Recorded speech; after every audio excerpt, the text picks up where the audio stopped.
And welcome back, everybody, to another episode of Around the Bases with Bubba and Mo, episode 93. Hope everybody had a happy holiday season and happy New Year to all. As we took a little break to family time, work time, all kinds of stuff involved there. But we're back. We're going to get you rocking and rolling and caught up on a few weeks of the MLB Hot Stove. A lot to catch up on there. Follow the podcast on Twitter at Around Bases Pod. I am on Twitter at BDentric, and my co-host, as always, on Twitter at Boston_Mo. Mo, how we doing, man? Doing well. Happy New Year to all. It's good to be back. Work and holiday stuff got in the way, but we're back and it's the warm stove still. I know there's a lot of signings, but the big ones haven't dropped yet. They have not dropped yet. I was just doing another podcast, and it felt like the last month and a half was like there's a consistent flow, and then it seemed like GMs even decided they had to care about their families and they took the holiday off. Not Trader Jerry. He was in the hospital making deals, as we'll get to a little bit later. Yeah, he was blowing and going. He even had to sign a guy from Japan over the Christmas break, Christmas Eve. So you couldn't even wait. But let's just get right into it, as we have a lot to talk about. We'll start in the AL East, and we got J.A. Happ, a guy that I'm a big fan of. I'm pretty sure you appreciate as well. Not so much being a Yankee, but when it comes to his ability to pitch from a fantasy perspective, as consistent as they come. He wanted that 3 years. He got 2 years, $34 million from the Yanks, but there is an option in there for a third year. It's $17 million a year. Lots to like from a consistent arm like J.A. Happ. What do you got here? I agree. He's a consistent guy. He's been pretty much healthy, other than missing a couple starts in 2017, and it's just a mid. It could be high three, but for the most part, the last few years, he's been 3.25 to 3.75. I mean, he's the number 4 starter after they traded for Paxton. So now you got Severino. In a perfect world, Severino, Paxton, and Tanaka, put him either or, and then it's Happ and Sabathia. So you get 2 veteran guys at the end of that rotation, and there's not a long financial commitment, which is good for them. I have a bigger picture thing with this, Bubba. I know they signed Tulo as well. There's a bigger picture with the Machado and Harper rumors. I'm not worried about, the Tulo deal being, the whole Machado, but I think the bigger picture is, and this has been my thought the whole time on this podcast and on Twitter, that they're not signing Manny Machado or Bryce Harper.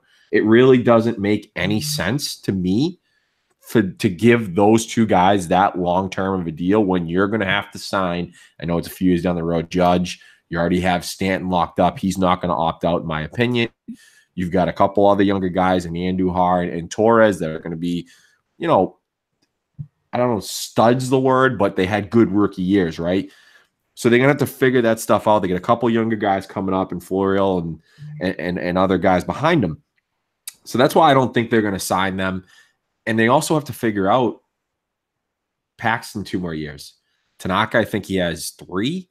And then Happ, Sabathia are old, 2 years. What's that starting rotation going to look like behind Severino in a couple of years? And I know they're not worried about that now, but that's what I'm talking about with the money with Machado and Harper, which is why I don't think they'll sign them. Having said that, I'm off on a tangent, but it's just a bigger picture thing. We've been gone for 2 weeks. Happ, good deal, but a bigger picture thing. This is, 2 years down the road, we got to figure that out. Yeah. No, it's really good for the time being. We saw how close they were last year. I know it's going to be hard for you to try to give them any kudos, and I get it, but they're really close. And no, it's good. Yep. It's going to keep them going, because that rotation, it was a really good rotation last year. But you still, now you add a guy like Happ. I love bringing the CC back. We talked about that already. You put him with Tanaka, you put him with Severino. So much to like in that rotation. What they have going there. I'm glad they didn't get Patrick Corbin. It goes cheaper on Happ. Don't go spend all that money on Corbin. I wouldn't be shocked if somehow Machado still comes there. I think it's Machado over Harper, if either of the two go 100%. there. I don't think either of them go. I saw your tweet the other day. People have listened long enough. I'm with you on the Phillies. I think Machado's a Philly. That's pretty simple for me. And I think Bryce is a Dodger. Maybe a Cub. I wouldn't be shocked, but I think he's a Dodger. I've said that since I think the end of last season. And it is interesting because there is the youth coming up with the Yankees. At the same time, like their core, they're going to start paying soon, like you were talking about. So be interesting to see how it goes. It kind of makes me wonder also, we could spitball this for a second. They go and get Happ. We're kind of pushing Machado and Harper away. Why were they interested in JT Realmuto? Don't believe in Gary Sanchez. Which I don't either. Like defensively, I take Realmuto all day long. But I think that's the big thing was they're like, well, the Marlins need young players. We think we know what Sanchez actually is. Our lineup is good enough to get rid of that bat in case he does come back to 2017 form. That if we can get Realmuto for 2 more years, have the defensive guy, we know this is it's not a 2-year window like it is with the Red Sox from the start of last year. But with this rotation, it is what it is. Do you go get Garrett Cole next year? What is Chance Adams and Albert Abreu? Does it someone else come up? Do they sign from an international guy? So yeah, I completely agree with you there that we don't believe in Gary Sanchez. Obviously, defensively, we don't. Does he go to first base at some time? Realmuto would have been the right move. Having said that, I'm not sure the Marlins would have done just Gary Sanchez, which is how much better Realmuto is than him, in my opinion. Yeah, fair enough. All right, let's move on to the next team. This one we both like this. This happened, I think, probably after episode 92 a couple weeks ago. But the Rays went and signed Charlie Morton, 2-year, $30 million deal. There's a couple of clauses in there that say, depending on how many days he's on the DL, he could lose some of that money. So he's sort of betting on himself. We all know what he was and what he became. This is a great deal for the Rays, right, Bubba? I absolutely love it. It's affordable for what he is, even if it doesn't work out. If he's still good and doesn't get hurt, I'm pretty sure he's got a healthy no trade clause in here. But he still might want to go get a sometime next year, deal him somewhere else like the Rays love to do. It gives a nice veteran piece there to go with Blake Snell, who just dominated last year, and you got guys like Honeywell coming back. You have the guy from the Dodgers coming back. I've seen it. De Leon, seen his videos all over the place. There is a ton to like when it comes to the Rays. We are big Rays fans here. I know I am. I love this move. We were Charlie Morton guys when he was at the Astros. I was shocked they did it just because it didn't seem like a Rays thing to do, but I was very excited they did it. So yeah, I think it's awesome. Great stability to that rotation. Good for Charlie to get paid a couple more years before he calls it good. And good for the Rays to actually show like they kind of want to go for it a little bit. This is a no-risk deal for them. Obviously, they're not giving anybody probably 4 or 5-year deals. It's just not happening. That's why you thought, and we'll talk about him in a little bit, that it could be a Nelly Cruz situation in Tampa. I know Jason Collette wanted it too, and Yancey and all the rest of the Rays guys. This is a good deal. We talked about last year. The opener worked, right? They figured it out. Now you get the Cy Young winner in Blake Snell. You put a nice veteran, like you said, in Charlie Morton behind him. Tyler Glasnow, can he take the next step? Can he reach his potential? And maybe they can really kill the Pirates in that trade with Meadows in the lineup as well. And then, Yarborough and Chirinos weren't terrible. They really weren't. Jalen Beeks was very good. They traded for another bullpen guy, which we'll talk about in a little bit. So there's a lot of moving pieces there with the Rays. And you mentioned De Leon has been throwing. Honeywell, they're going to go slow with these guys, I'm sure, based off Tommy John. Got Brandon McKay, who you got to figure out too. There's just so many moving pieces with this Rays team, with everyone down in the farm system. They have so many options. It really is so many options, and they've got to identify who is going to be part of their future and who isn't. And if they do somehow challenge the Yankees and the Red Sox this year, do they really make some trades to make a run for it? I hope they do, because it would be great for baseball. It would be great for the AL East to see a 3-team race. Even I know it was a 3-team race last year, Bubba, in terms of how they finished, but it really wasn't. No, it was like, it's pretty bad when you can win that many games and you're not even in the race. That just tells you a lot about, I don't know if you want to say it's because the other 2 chumps in the division not helping the cause or what it was, but yeah. And we've said it time and time again when it comes to the AL East. It's like you have the Red Sox, you have the Yankees, and what do these other teams have to do to get in there? Because these guys are, I'd say at least 4 out of 5 years going to be right up there beating each other up for the title and then the wild card. So it's tough to slide on in there if you're one of the other 3 teams. And the Rays they were so close last year, and they're making a very good effort to get there this year. So I like it quite a bit. Did they say who else was in on them? I wasn't able to find it. I haven't seen a darn thing on that. That's why it kind of came out of nowhere. It's like most of these guys you hear, like, okay, Jay Happ's talking to these guys, Patrick Corbin's talking to these guys. Then all of a sudden it's like Charlie Morton signs a 2-year, $30 million deal. I was like, what? Yeah. Where'd that come from? Right. But I guess it's typical Tampa Bay. No one pays attention there. There's probably no one in the stands. No one in the who knows? It's just how it works. That's what I mean. It's just the Phillies could have been in, a couple other teams. I mean, the A's needed somebody, but that's another story for another day. He'd be a great fit in Anaheim and so many places. Yep. But let's talk about a guy who left Anaheim. Blue Jays signed Matt Shoemaker. Not the biggest of deals, not the sexiest of deals. It's a cheap deal. He's going to get $3.5 million plus incentives, or $3.5 million plus incentives to go pitch in hitter-friendly Toronto. What's your thoughts here? Yeah, he wasn't great in 2017. Was hurt again last year. Wasn't great. I mean, he was decent in 2015, 2016. Well, not 2015, but 2014, 2016. It's obviously not a bit. I think the bigger picture is that they also got Richard. That rotation, hopefully Stroman comes back to what he was. I know defensively he's really relying on the defense behind him, and it wasn't great last year. Aaron Sanchez always hurt. Those two are good. Barucki is okay. I think you're just hoping that Vlad Jr. comes up and kills it. Bo Bichette comes up and kills it. And the bigger picture here is, do they go for it a year from now? I mean, we save all that money. We say, okay, we'll Shoemaker, if he can get us somewhere, we can deal him at the deadline, continue to stockpile prospects, figure it out. And also, don't forget, we'll end on this, the opener could happen. Yeah, Charlie Montoya. Yeah, it definitely feels like, because he's mentioned that being from Tampa Bay. It does feel like it's like we're going to fill our roster up, save some cash, bring the young guys up, let them develop, and then when they're ready to contend, spend some money. So I'm with you there. Yeah. All right, let's get to the big deal. And we're moving on to the AL Central. And the reason why we kind of had this 3-team deal here, at least in my opinion, Bubba, is this is a bigger picture thing for the Indians than the other 2 teams. I mean, I guess Rays a little bit, but let's just get to it. Indians acquire Carlos Santana back from Mariners. They got Jake Bauers from the Rays. The Mariners get Edwin Encarnacion from the Indians, and the Rays acquire Yandy Diaz and Cole Sulser, the big guy, Yandy Diaz, who can lift probably 800 pounds, but he has a 65% ground ball rate wherever he hits. What do you think about this one? It's very, very interesting. Carlos Santana coming back to Cleveland is awesome. It's like he only left for a year, basically, which is pretty awesome. Mm-hmm. He got a good deal when he went to Philly. Then, of course, Philly to Seattle. Now he's here in this whole trade market.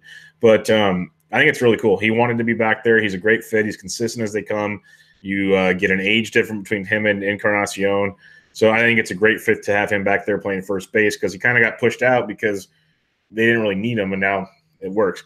The Jake Bauers part's nice with Michael Brantley leaving. We'll talk about him more later. But having him at the going in to play right field, nice upgrade there. I think Bauers, really good hitter. I don't know if he's going to have the power people thought he would, but I think there's like a 15-homer guy there, potentially more, but at least 15. He's got some speed too, like a 15-10, 15-15 type guy. So I like that move for Cleveland, because they filled some needs without spending money, as we've seen them wanting to trade their big starters, wanting to do all these moves. This is a great way for them to do it without spending money. When you look at the Seattle side, getting Edwin was weird. Everyone thought Edwin was going to Tampa Bay, which made sense. He goes to Seattle, so it's an older guy that costs a lot of money, but he's off the books sooner than Carlos, I guess. Like, there's many factors to it. Dipoto knows what he's doing, and he could still be traded before the season starts. But that kind of fills in a first base spot there. And then, Yandy Diaz is the kind of, fantasy geeked out portion of it, thinking, okay, unleash Yandy. He finally gets his everyday playing time. If you can learn how to elevate the baseball, which we've seen happen with young guys, we've seen happen with guys on the Rays. I think it was the Rays last year. We tweeted out a picture in spring training. They put all the pitchers things up like between home plate and third base. So if you wanted to hit, you had to hit it over top of it. They teach you how to do this. So it's a great move for all facets of the game. The Rays did what they did. They do best, and they stay young and get needs they want. Indians fill their holes. Mariners are doing whatever the Mariners are doing.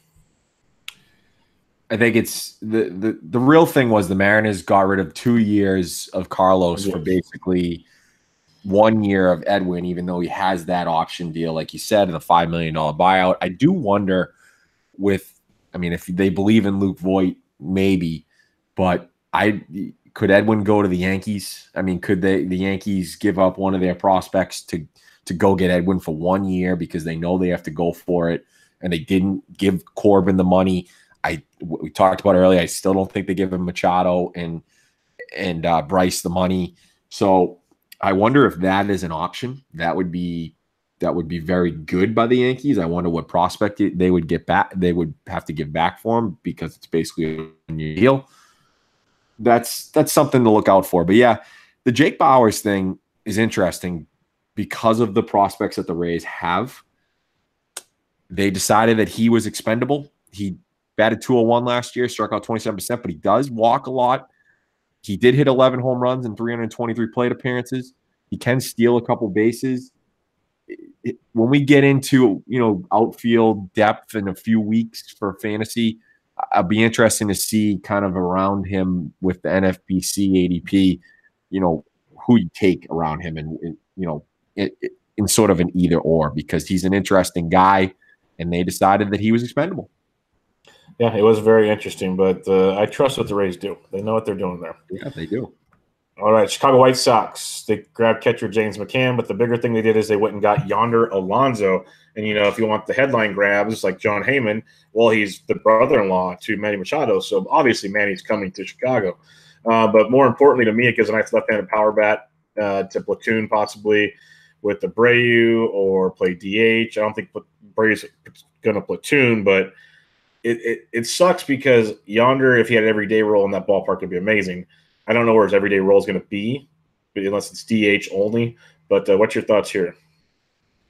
Yeah, I did see that whole brother-in-law thing, and it does make sense. And then you go and figure out that Jerry Reinsdorf hasn't given a long-term free agent over 6 years ever. It just doesn't happen. And although it makes sense that Machado or Harper would sign in Chicago so that they can really, really make it get quicker to the playoffs. I mean, they're just not going to do it. That's what I've come to. Even though it makes perfect sense, it's not going to happen because he's not a guy that goes out there and gives a guy 8 years at $30 million per. It just doesn't happen with that team.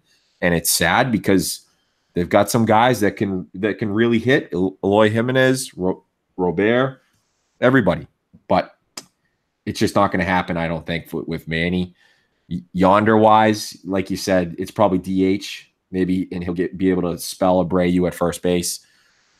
Not much there. I mean, really not much there. Yeah, and they already came out today and said there's no way in hell we're giving either one of those guys a 10-year deal. The 7 years is the max for both of them. Right. So that'll probably take him out of Chicago, basically. Yeah, it's not happening. Oh, all right. That goes to me. The Twins, you got this one correct. I was hoping Nelson Cruz is going to Tampa Bay.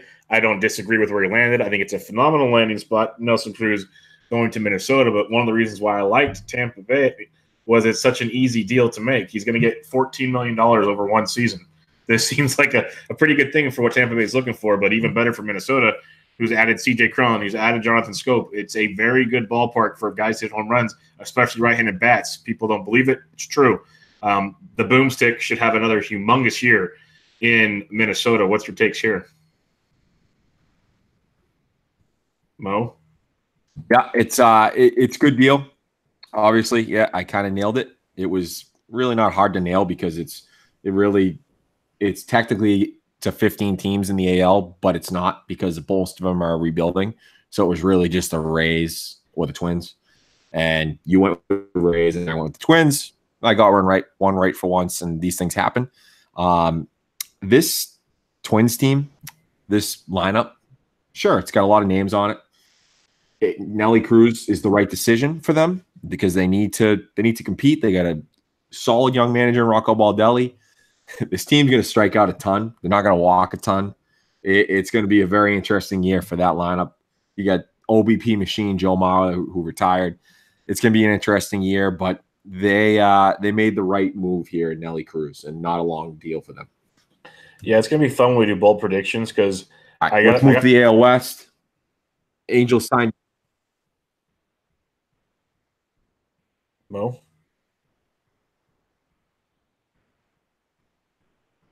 You still there? Yeah.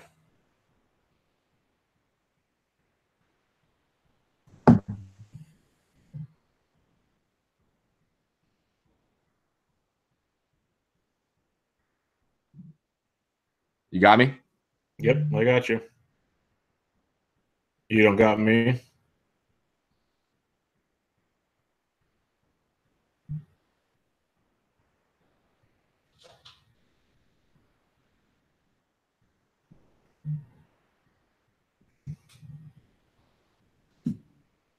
Yep.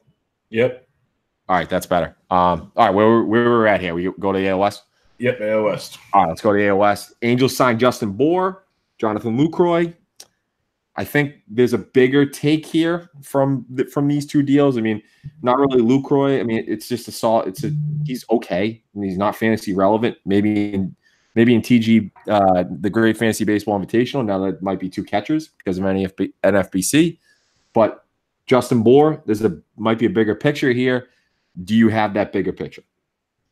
Yeah, when it comes to Bour, it could be very interesting, especially with Ohtani out, another left-handed power bat. Pujols can go back to DHing because now he doesn't play first base. Bour can play first base. Everybody laughed at them lowering the fence in right field last year if you want to play that game with Calhoun and company. But a cheap power bat like Justin Bour could pay dividends there. So I like that quite a bit, especially super late in drafts as a punt. But Johnny Lucroy, two catcher leagues is about it. It's a great deal for the Angels, a team that needed him, needed a catcher, got him super cheap. But fantasy-wise, nothing really relevant for me. Yeah, the bigger picture is you kind of almost hit the nail on the head there. Was Pujols is going to lose at bats this year. He's going to be platooning. There's no more legacy talk anymore for him. It's really over. I mean, it really is. I don't. He's making so much money. I don't see him retiring. But having said that, he's not going to get everyday playing time because Ohtani, although he's out pitching, he's going to hit at some point this season, and they're going to have to make decisions. And Pujols is going to lose at bats versus righties. It's just a fact, not opinion. He's not going to play the field very much. He's got bad feet. He's just old. He's washed up, and it sucks that it's come to this, but it's happening. Yeah, no, it's pretty crazy. Next up, we got Michael Brantley going to the Houston Astros. This is a humongous deal. The Astros got another good one here. 2 years, $32 million, $16 million a year. Brantley was finally healthy last year, did a lot and really, really well for the Cleveland Indians. It's crazy that the Astros got a better deal with Brantley than the Phillies did with McCutchen, if you really look at it. But you're banking on Brantley staying healthy for more than 1 year. So I think it's a great move. They needed him. Bye-bye, Josh Reddick. Sucks for Kyle Tucker. What's your thoughts here? Sucks for Kyle Tucker, but I think Reddick's still going to play too. The main thing here is not only is Brantley a good player, but he's a lefty, and they are heavy right-handed hitting lineup, and that's huge for them. And I know with guys like Springer, Bregman, Altuve, Correa, you're going to hit against everyone. And we're not going to talk about the Dodgers World Series lineup here where it's platoon with everyone, but you needed an everyday left-handed bat in that lineup. Josh Reddick was the guy. I think you're right. He's probably going to lose some at-bats, but at the same time, Brantley is the better player, and it's just the right move for Houston, especially at such a low cost for this. We've talked about it not short window, but with the starting rotation being older, we've got Keuchel gone, McCullough's hurt. It's a 2-year window to really, really push it and be a stud team. That's what it is. Yeah, I guess, Reddick will lose some, but it'll probably be more Derek Fisher that loses them, you're saying. Reddick will probably get his and go from there. But it just sucks for Kyle Tucker. I don't know. I'd get Brantley all day over trying to figure out Kyle Tucker. But that kid's so good, they need to find a way to use him or trade him for something. I didn't want him to trade him. People have listened to the show long enough. By episode 12 or whatever, I was like, do not trade Kyle Tucker. And they haven't so far, but we're almost at the point where you have to start thinking about it. I think at some point they will figure it out. I think Tyler White will lose at bats. I think Reddick will lose at bats. They're going to have to figure it out. And I know I was listening to Sleeper in the Bust with Jason and Paul Sporer, or Justin Mason and Paul Sporer. And they talked about Tucker And really, they're going to be buying in on Tucker because they do believe at some point the talent is too good, which it is, and people shouldn't get scared away by the small sample size last season, but some will, but they shouldn't, and they'll eventually figure it out and get him the at-bats that he needs. Yeah, don't be scared of the sample size. The kid is so freaking good. Right. Darren W. of I'm gonna screw it up. The Statcast, that website. He just tweeted out yesterday. You probably saw it. They're gonna have spray charts now for minor leaguers in baseball, and I think he did the Kyle Tucker one, and it was outstanding. So the kid is good. Don't be scared. Yeah, you can't be scared of 64 at bats in the majors when last year he hit 332 with a 400 OBP, 24 homers, 93 RBIs, 20 stolen bases. So he's going to be okay. All right. Trout didn't start well either. I'm not comparing him to Trout, but it is what it is. All right, let's get to the A's. Okay. The A's they've made a lot of moves here. So I'm going to go through the moves quickly. And there's a 3-team deal in here. Of course, the Rays are in it. So the A's signed Mike Fiers. As you remember, they did non-tender him. He was due to make $9.7 million in arbitration. They non-tendered him. They get him back for 2 years, $14.1 million. Good business for them. Joakim Soria, 2 years, $15 million. And they traded for Jerickson Profar, who, as you know, years back was a consensus. He was number 1 prospect at one point, I believe. He was a consensus top 5 prospect in all of baseball. And he just couldn't get it together / was always hurt. He's only 25. They get him. Rangers get a bunch of prospects and pool money. Rays get Pagan, relief pitcher, a number 38 compensatory pick, and a relief a minor leaguer as well. So really, there's not a ton of big time prospects there. I think Eli White, is pretty good. I think he's not crazy good, but he might be a piece there to help out with the Rangers. But it looks like the Jed Lowry era in Oakland is over, and could be the Franklin Barreto era could be over too with them getting Profar. What do you think of all these moves? Fiers, I love it. We kind of said it before. I'm surprised they let him go, but A's being A's, they got him back for cheaper. So it makes a ton of sense on what they did there. I love the move. I know Fiers is nothing flashy, but he pitched good enough for a team that, if you look at their starting rotation, is dreadful. Absolutely dreadful. That Luzardo might start the year there, it sounds like now, pop up eventually, but on paper, not great. Soria deal is great. We saw how well that Melvin utilized these young arms, getting them out early bullpen. And now you got a guy like Soria that if, training does struggle, training gets hurt, training's his day off, you got a guy that knows what he's doing in the back end. So a lot to like there. To the important part, I absolutely love Jerickson Profar going to the Oakland A's. This is kind of amazing. He's still very young. He's 25. He'll be 26 this season. He's coming off a great year. Yes, he was a former number 1 overall prospect. He did hit 254 last year. Finally got it going. 20 homers. He had 10 stolen bases. This guy's got 20/20 upside. And, the ballpark doesn't help him as much as it did in Texas, but it also gives the advantage to more doubles and triples in that spacious ballpark. He's going to be able to run for days. I love everything about Jerickson Profar. I think it's a great move. In fantasy, he's got multi-position eligibility, first base, I think second base, third base. He's got some outfield. He's all over the freaking place. So I love Profar. I don't know if his price keeps rising. Might get a little too expensive pretty soon, but there. Briefly on the other stuff, the Rays did what Rays do. They have so many prospects. They basically moved guys to Texas that were on their 40-man to clear space, so they didn't have to lose other guys in the Rule 5, basically. They just moved pieces, and they worked out beautifully. Got some relievers in to help them out. Rangers got a couple prospects that they're just going to keep rebuilding national money. I think the Rays even got a great draft pick out of the deal. There's a lot to love with what the Rays keep doing. That's why they are always interesting year in, year out. But the A's doing this is so great because in years past we talked about Melvin saying, yes, we want to start going for it. Yes, we're going to sign Marcus Semien. We're going to try to sign Chris Davis. We're going to try to keep guys instead of always trading for them. Trading for Jerickson Profar even makes that statement even stronger, in my opinion. These guys are looking good. You got Matt Olson. You got Matt Chapman. Go get some more pitching to help out there. And the A's, if they could get a good pitcher or two to kind of round out their rotation to be at least decent, not great, but decent, I like them again a lot this year. Yeah, I mean, they're going to be there, obviously, just because Seattle and Texas are just so bad. And the Angels, in my opinion, aren't great.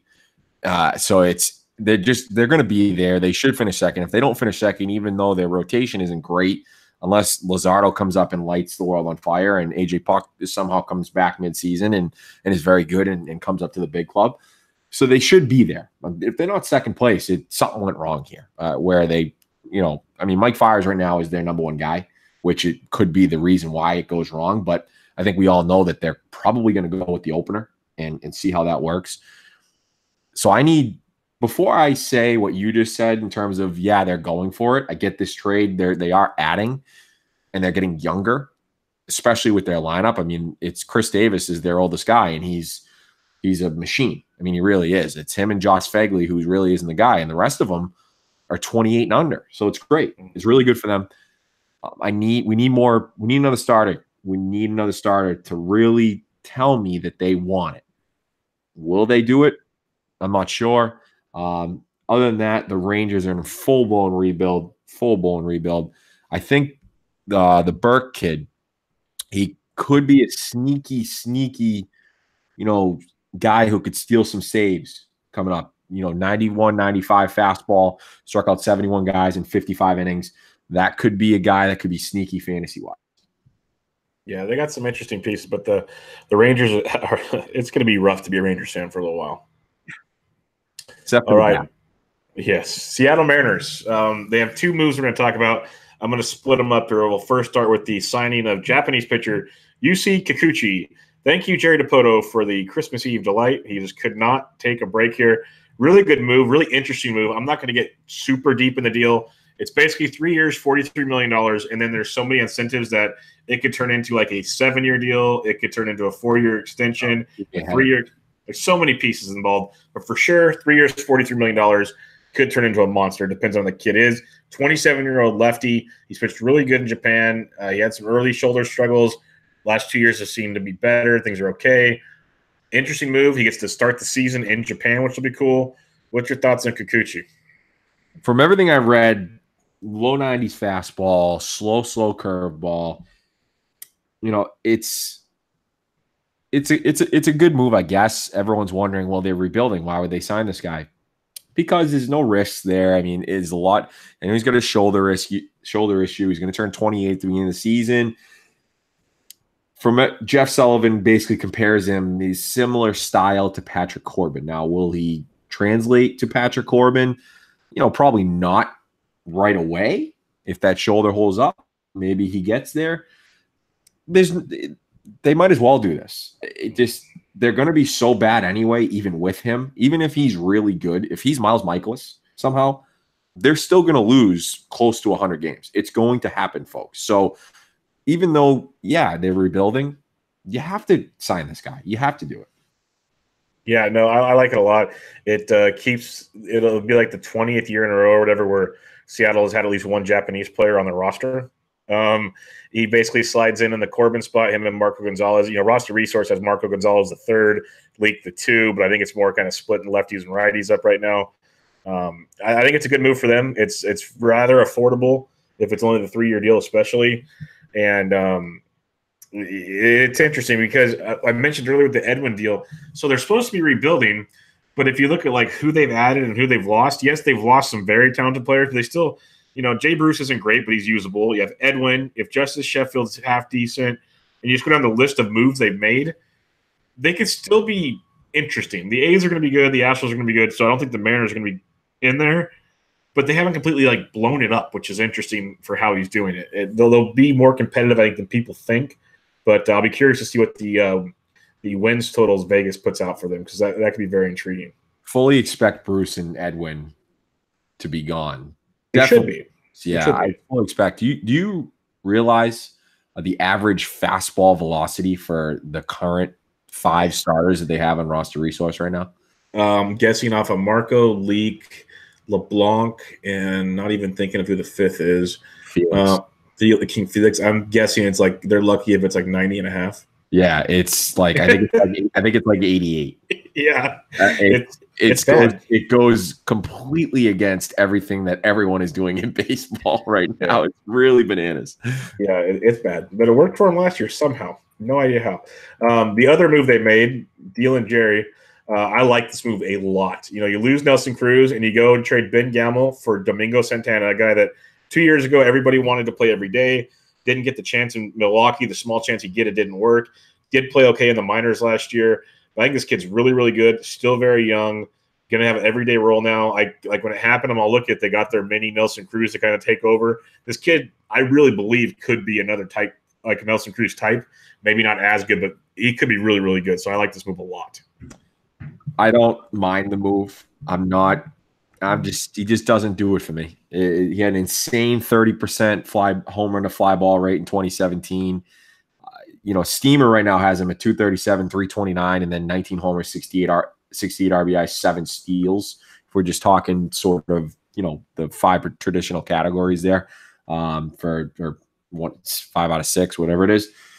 It just doesn't do it for me. He's going to a worse ballpark than he was in Miller Park in Milwaukee. It's fine for the Mariners with what they're doing. They're taking a flyer on him. They didn't really give a lot for him, and now the Brewers really get a true fourth outfielder in Ben Gamel who can play center field, play defensively, a good defensive player. So in that sense, it's good. This is a complete flyer. I know what he did in 2017. I just don't believe it, Bubba. I'm sorry.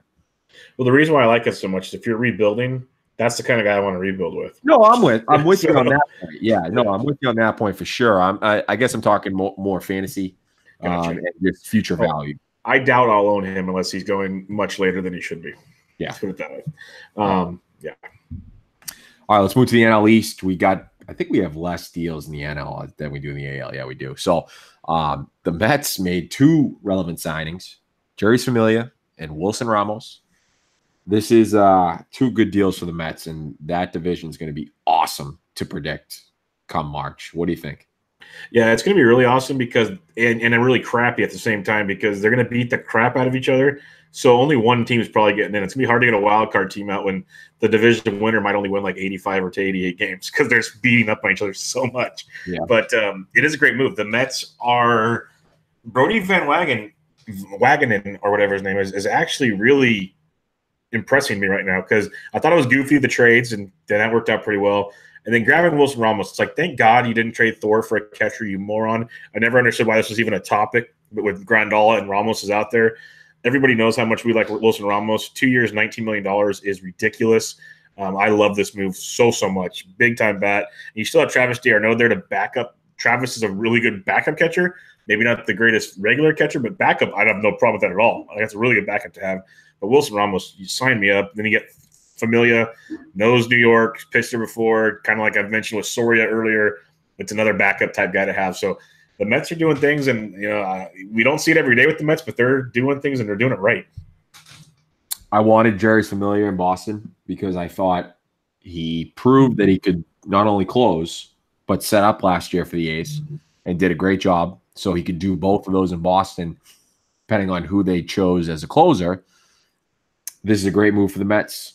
It's not both deals are not long, so you really don't have to worry about that because they got to deal with Cano's deal.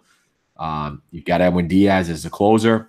If something happens with him, now you have the backup in Jeurys Familia, who's closed in New York before, as we've seen. This is a very good deal, and yeah, like you said, they're going to beat up on each other. They really, really are. It's going to be. I can't wait to see who everyone predicts because it's going to be tough to really, really say. I mean, you'll be able to explain why you're picking them, but everyone has flaws, but everyone has strengths as well. And it's more strengths than flaws, it seems like, with the 4 teams that are competing for that division.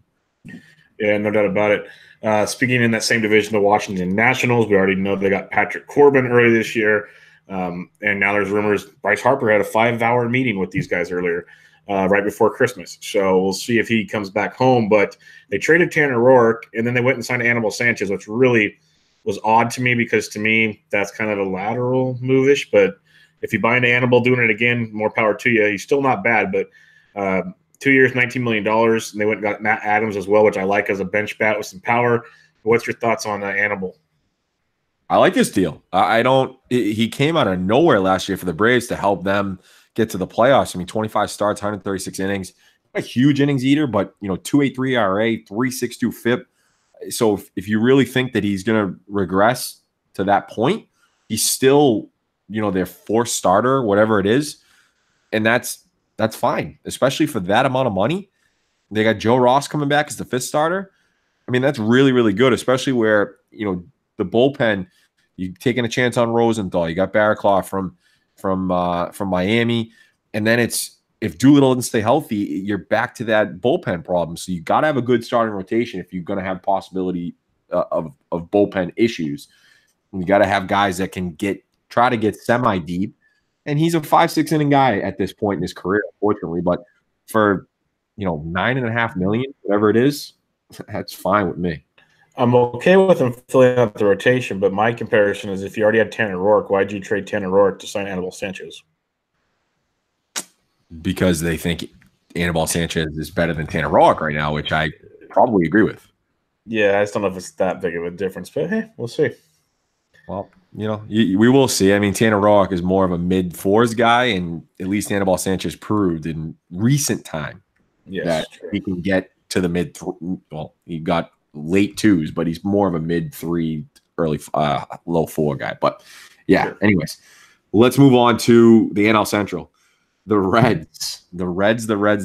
They decided to go for it, sort of. As you said, they got Tanner Roark. And they also got Yasiel Puig, Alex Wood, and Matt Kemp. They got Yasiel Puig away from LA and got him in the great American small park. Also, they got rid of Homer Bailey, young righty Josiah Gray, and Jeter Downs. So they're basically getting rid of Bailey's contract, taking Kemp's contract, Wood's contract, Puig's contract. What a deal for the Reds. They're not going for it, quote unquote, but they're making a little run at it. They're going to be much more competitive, and they're speeding up that rebuild by maybe a year or so because Puig's still rather young. I love it. I know his contract's up sooner than later, but I was telling now I get to root for Yasiel Puig. I know he can be an idiot at times, but him bat flipping in Great American Small Park is going to be amazing, absolutely amazing. So I'm a big fan of it there. I've always been skeptical of Alex Wood. I know he's good. I guess he's better than I give him credit for, and that ballpark scares me, though, with him. But it's good for them because they didn't really have a rotation. So that's a good move. He joins Tanner Roark there. At least it's building something. Like we just mentioned how bad the A's rotation is. The Reds are at least putting one together, which is a start. And then Matt Kemp, he's going to be a great asset there, but I could see him still getting traded because you got guys like Scott Schebler, you got Jesse Winker and company that need to play every day. And Kemp's just going to help block that. So, they might flip Kemp here pretty soon, or at least at the deadline, see how that goes. A lot to like there. The Dodgers saved about $17 or $18 million in doing that because they're already cutting Homer Bailey. It worked out really well for both people. Really, really well. I'm surprised to hear some of these prospect guys are really down on Jeter Downs compared to what they used to be. So that'll be interesting to see how that pans out. But for the Reds, I love what they're doing. Yeah, I mean, you got Nick Senzel that could possibly come up if they trade Scooter Gennett. Taylor Trammell's coming up. Probably, I would guess, if they trade Kemp and they decide, maybe they trade Puig as well, and then they bring up Taylor Trammell if he continues to rake, and they get something for them while still, really progressing in that rebuild. And the rotation obviously is much better, and you have got a veteran in front of Luis. Well, I say veteran, 28 years old, but he has way more years under his belt than does Luis Castillo, even though he's 2 years older than him. So you got to hope he takes the next step. Roark is the third guy, and then I can't even say his name right now, but DeSclafani. There you go. So that's a little tongue twister for me. But anyways, and Tyler Mahle back. Hopefully Hunter Green is okay and doesn't, it comes back sooner rather than later because he's the next guy for them. But they're not going to be last place next year, we think. I know that division's very, very competitive with the 4 teams in front of them, but they're going to give Pittsburgh a run for their money. I really do think that. Yeah, it's going to be interesting to see them to make it happen. Let's stay in the division, the Milwaukee Brewers, who got it done last year, and then they're adding to it. We were joking last year they didn't really have any starting pitching. They just kept adding bullpen pieces and bats. Well, they got another really good reliever, Alex Claudio from the Rangers. The Rangers continue to unload talent. The Brewers take advantage of it, but to the Rangers' credit, they get the compensatory competitive balance pick from the Brewers, roughly around pick 40 overall, which for a rebuilding team can be very, very nice. Yeah, not a hard thrower. 86-mile-an-hour lefty, very good against lefties for the most part. Crafty. Will we get the 2017 Alex Claudio or the 2018 Alex Claudio? Because last year, right-handed bats batted 350 against him, and it was not great. And even lefties got up to like 250, which the season before that in 2017, they batted like 140. He was nearly unhittable against lefties. So that's really the big thing for him. If he can be that guy that he was in 2017, it's a great deal for the Brewers. They get that bullpen can continue to be deeper, especially with the possibility of Corbin Burns and Woodruff maybe going to the rotation. We'll have to see. Yep. All right, Cubs signed Kendall Graveman from the A's. This one again, he was okay with the A's. Nothing special. He was part of that Josh Donaldson deal, which now all you have left in Oakland is Franklin Barreto. It really did not do well in that deal. We'll see. He probably won't start for them, but he'll be kind of a long relief guy, and maybe he'll fill, a start here and there. But what do you think about this one? It's nothing big. Yeah, nothing big here. It's either going to be a sneaky nice move if we see the Graveman that was good, or it's going to be disastrous. I really don't find a medium point there with Graveman. It's an easy chance for the Cubs. That's about all I get out of it right now. All right, NL West time. The Dodgers went and signed Joe Kelly. Joe Kelly pitched great for the month of October and just got paid bank. Got paid really, really well. 3 years, $25 million for a guy that really hasn't done it most of his career. But you know him better than I do, Mo. What's your thoughts here? Hey, like you said, do you get October Joe Kelly? That's the real question. I mean, the guy was incredible. I said on the podcast, I think way back then, he sort of went to a slide step and really had a high leg kick before that. And he wasn't able – we've always known he's had great stuff. Wasn't able to locate that secondary stuff, which made that 100-mile-an-hour fastball hittable and flat. So can we get that October Joe Kelly? And if we do, what a signing for them. I mean, yeah, he got paid bank, I guess. But, he's going to earn that money. He's an L.A. guy. He's going to earn that money.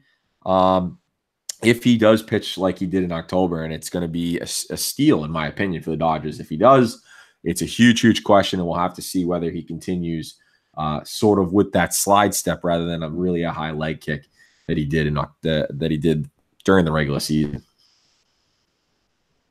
All right, let's get to this one. Another Red Sox legend, Ian Kinsler, signed with the Padres. I think it was a 2-year, $6 million deal. Sure, go ahead. I don't even need to. This is nothing. I think it's a great move for the Padres. A team rebuilding, waiting for their prospects to come up, and you got them dirt cheap. Defending AL Gold Glove second baseman. Oh, defending Gold Glove second baseman. Veteran leadership. Wouldn't you rather get veteran leadership from Ian Kinsler over Eric Hosmer? Come on now. Like, look at this. Look at this. I want neither. Yeah. No, I don't want anything to do with Hosmer. I don't mind it. He's a placeholder till the big boys come up from the minors, and he was dirt cheap. I know the second base market's flooded right now, but to get a guy like Kinsler at that price really surprised me. That's why I like it for the Padres. Yeah, I guess they weren't going to spend a ton of money. I mean, they might have been able to get away with a 1-year deal for Brian Dozier if they waited long enough, but maybe they just didn't want to wait long enough and said, you know what, we'll give a guy $3 million a year, and that makes sense, I guess. All right, let's get to the next one. Last one of the week. It's Rockies sign Daniel Murphy. And now this is very intriguing to me. 2 years, $24 million. Had a knee injury last year, Bubba, that slowed him down, but will also be 34 at the start of the season. But he gets to go to Coors Field. Thoughts? Absolutely love it. Absolutely love it. You couldn't have asked for a better landing spot for Daniel Murphy. The average is always going to be there, and it might even be better now because Coors is actually better for batting average than most people think with all the spacious outfield gaps. So I absolutely love him there for that. He's going to run into some more home runs. Poor Ian Desmond, but he's going to play more first base, so it doesn't ruin the likes of Hampson there at second like many thought he would. I think it's a phenomenal deal. His value keeps coming up in NFBC as it should. He's like the 14th second baseman off the board now. I was telling someone a little bit ago that I think by the end of January he'll be in the top 10, and he deserves to be like almost top 5 in Coors Field if you look at the overall second baseman. So I think it's a phenomenal deal. and he's really affordable if you think about the price tag that he's going for. And I guess that tells you, again, how flooded the market is. Guys like DJ LeMahieu, Jed Lowry and company. I know they're not first basemen, but you got a guy that can play second or first. I love Daniel Murphy in Coors Field. I think it's phenomenal. He's a great fantasy asset now, and good for the Rockies. Yeah, it's a good move. I can't not say it's not a good move. I mean, he's gone downhill in the last few years in terms of, just tiny bit. And then last year, obviously, he had the knee injury, so he went way downhill. His back came alive a little bit when he did get, really, really healthy in August, September. And he's moving to Coors, so you're right. It's a great thing. Garrett Hampson doesn't lose at bats. They move Ian Desmond to the outfield.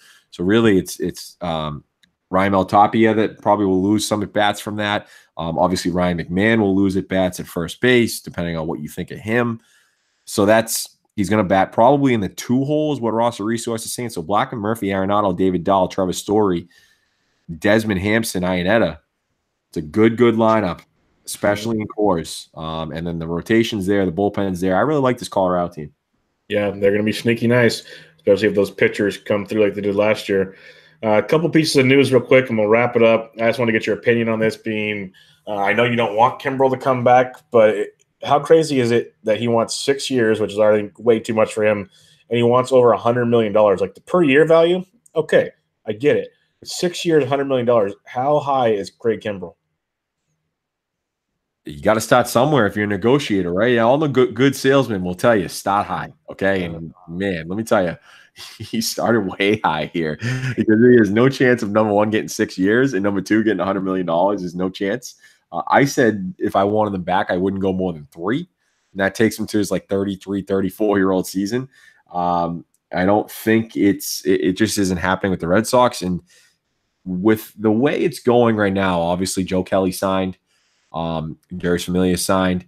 We still have the Kimbrels, the Zach Britton, Robertson's out there. They're waiting for Kimbo to sign probably. It's looking more likely that the Phillies might take a chance on him. I know I said Braves, but it sounds like they might go with their young guys. I really don't know what's going to happen with him now. He really could only get 3 years somehow. 3 years and I don't know, 54 million, something like that. Is that too much? Probably too much. Probably 3 years, 45, 48. I could see 3 for 50 or 2 for 42 with a club option for a third or something. Yeah. 2. Yeah, if he gets 2, I'll be shocked by that. Yeah, I'd be shocked too, but we just saw Andrew Miller get 2 with the club option for a third, and honestly, I wouldn't be shocked if it's not too much more than that. 36, though. Yeah, he's getting old. No, I'm just saying if he's getting 2 with an option for a third, I think Kimbrel will get at least 3. Maybe 3 with an option for a fourth. Which would still sort of shock me a little bit based off of what he's done and his age. I know it's 30 isn't great, but in, reliever years, I feel like it's okay. Let's move to the last one. The Red Sox and the Nationals are the only 2 teams to exceed the 2018 luxury tax threshold. The Red Sox will owe almost $12 million in luxury tax payments, while the Nationals will owe 2.3, which to go over by just 2.3 and then not make the playoffs, kind of embarrassing in my opinion. Boston, sadly, will drop 10 spots in the draft in 2019. That is, in MLB terms, it's fine, but still kind of sucks. Yeah, it's just proof that you can buy a championship. So it's pretty impressive by the Boston Red Sox. That's exactly what they did. Yeah, no guys were developed in that system on that team. I just wanted to bring it up real quick because it is the part that surprised me more than anything was the draft pick part. I knew there's all kinds of little hidden things in there, but man, and now we know why all these teams are trying to avoid this crap. Yeah, I was surprised. I feel like when the new CBA, I didn't see that, but apparently that's a rule. You can't exceed the luxury tax. I feel like in the NBA, it just happens all the time. People will just pay money because they just, like the Warriors, they just want to win a championship. So if they go over, and they just pay the money, and that's it. You figure that this money would go to the lower teams. Yeah, it was pretty interesting there, but we'll see who gets busted this year. But teams are trying to stay cautious. Another reason why the Yankees probably won't get Machado or Harper. So keep that in mind. All right, everybody, that'll wrap us up. Episode 93 in the books. Hopefully we get some more moves coming up. Mo mentioned a lot of guys we're still waiting for. It's going to be like every year. I'm actually surprised we had so much action already, but now we're kind of waiting for a couple chips to fall. And then also there's going to be a lot of guys having to take some bargains this year. So I hope guys don't wait as long, especially if they're pitchers like last year, but we'll see how it goes. But with that being said, follow Mo on Twitter at Boston_Mo. The podcast is at Around Bases Pod. I am at BDentric. Give us a rating and review on iTunes. We'd much, much appreciate it. And this is Around the Bases with Bubba Mo, episode 93. Catch you guys later. See ya.